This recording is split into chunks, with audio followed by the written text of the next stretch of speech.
Partie 142, citation 675. Quand Allah désire venir en aide, il nous laisse pleurer. Mais les larmes pour son plaisir apportent la joie et le rire s'ensuit. Quiconque prévoit cela est un serviteur d'Allah. Là où l'eau coule, la vie s'épanouit. Là où les larmes tombent, la miséricorde divine est éclatante. Jalaluddin Rumi dans Masnawi.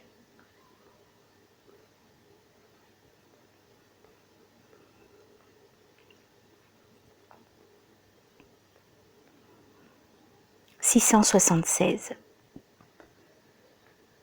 Les hommes, lors de leur passage dans ce monde voué à disparaître, aux situations changeantes, aux plaisirs éphémères, aux espoirs déçus, dont les fins démentent les débuts, qui trahit ceux qui lui font confiance et tue ceux qui l'abusent, sont semblables à ces gens qui s'embarquent pour une destination où ils comptent séjourner, et que le capitaine du navire fait accoster dans un port pour diverses affaires.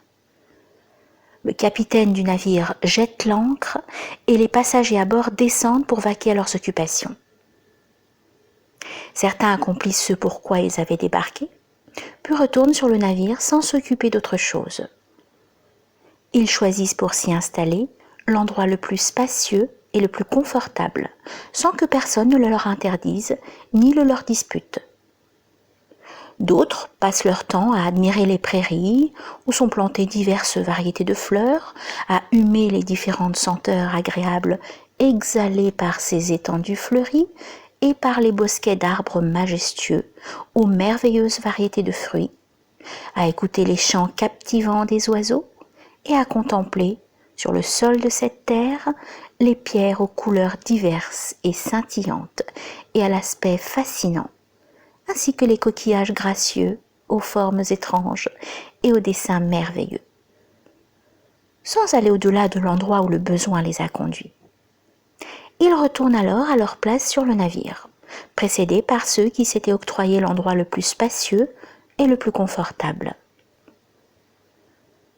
D'autres encore s'occupent de ramasser les coquillages, les pierres, les fruits et les fleurs qui se trouvent près d'eux, sans pour autant aller au-delà de l'endroit où leur besoin les a conduits. Ils reviennent alors chargés de leurs trésors, esclaves des pierres de la terre, de ces coquillages, de ces fleurs fanées qui bientôt perdront ce qui en elles les a séduits, de ces fruits qui se gâteront rapidement et dont il sera préférable d'éviter le voisinage et de se tenir à distance.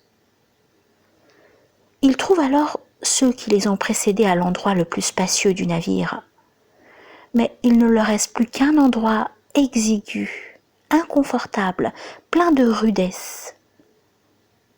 Toutes les pierres, les coquillages, les fleurs et les fruits qu'ils avaient ramassés se révèlent pour eux, avec l'exiguïté de l'endroit et ses rudesses, un poids, une gêne et une entrave à une tranquillité dont jouissent ceux qui les ont précédés. Ces derniers profitant de l'espace et n'étant pas dans le voisinage des pierres qui rétrécissent la place dont ils bénéficient, la présence de ces pierres leur occasionne un travail de garde pour les protéger et chasser les fléaux susceptibles de s'abattre sur elles.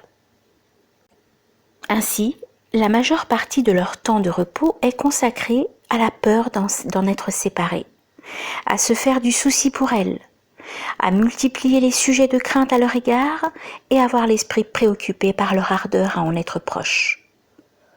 Leur affliction, leur tristesse et leurs regrets sont attisés à chaque fois que disparaît l'une de leurs possessions ou qu'ils en sont privés.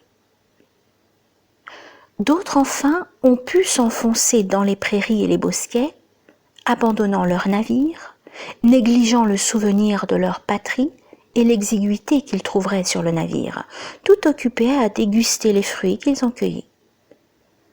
Pendant tout ce temps, ils ne sont pas à l'abri de frayeurs successives, de calamités continues et de douleurs préoccupantes.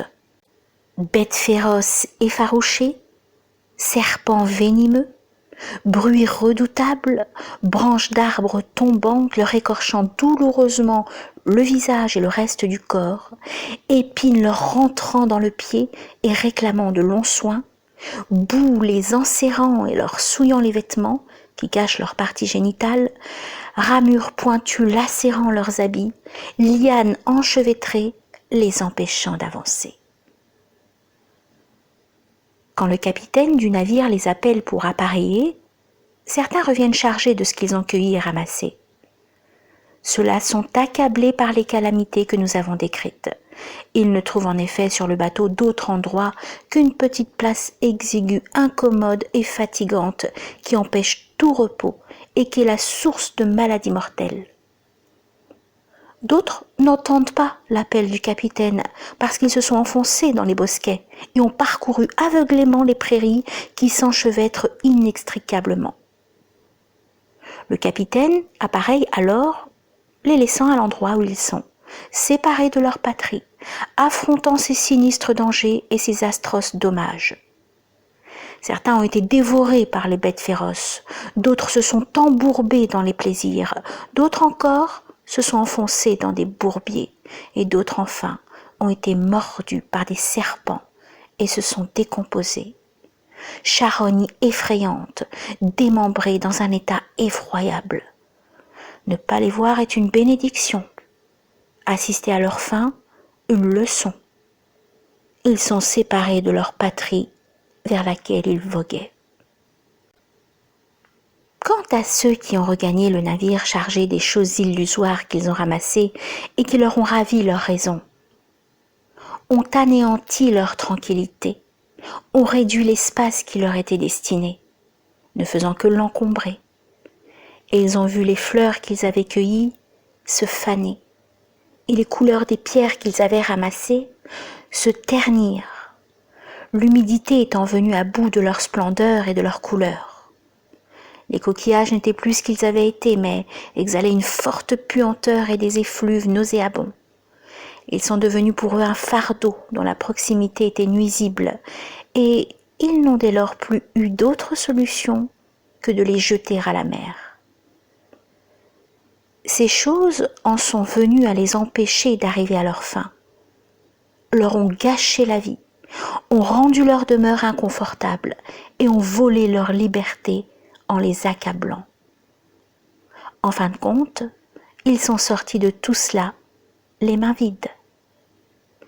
Ils sont arrivés à leur demeure en souffrant de nombreuses maladies causées par la puanteur des coquillages et l'anéantissement de leurs forces, engendrées par la fatigue dont ils avaient souffert, elle-même due à l'exiguïté de l'espace qui leur était dévolu, à son âpreté et à l'intensité de leur travail, tout cela les conduisant à leur ruine et leur étant préjudiciable.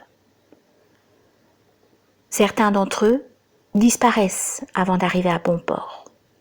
D'autres arrivent malades et faibles.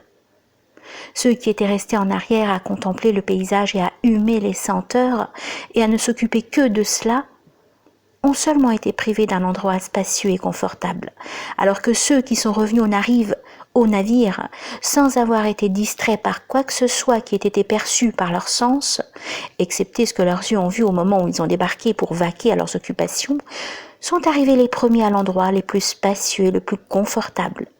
Et c'est librement qu'ils ont rejoint leur patrie. Cette parabole représente notre passage de ce monde au monde véritable et illustre les comportements des hommes injustes dans ce monde. Rien n'est plus ignoble pour nous que d'être le jouet des gravats de la terre, des coquillages aquatiques, des fleurs des arbres et des plantes sèches qui deviennent rapidement pour nous un fardeau. Nous ne voyons alors pour nous d'autre échappatoire au dégoût que nous inspirent ces choses que de les enterrer sur n'importe quelle terre, de les jeter dans les profondeurs de la mer ou dans les flammes, de nous boucher le nez pour se protéger de leur puanteur, de baisser notre regard pour ne pas voir leur ignominie, de chercher à nous en tenir éloignés à la fois pour éviter la répulsion due à leur voisinage et à cause de l'aversion que leur spectacle inspire aux âmes. Telles sont les choses qui nous attristent et qui prennent alors possession de nous. Ainsi, si nous sommes tristes, il convient que nous nous attristions parce que nous avons été séparés de notre véritable demeure et que nous fassions en sorte que le navire qui nous conduise à nos véritables patries dans lesquelles il n'y a pas d'épreuve parce qu'il n'y a ni manque, ni regret, qu'il n'y a rien qui puisse nous échapper et qu'il n'y a rien qui ne soit pas vrai, de sorte qu'on n'y désire rien d'autre que ce qu'il convient de désirer.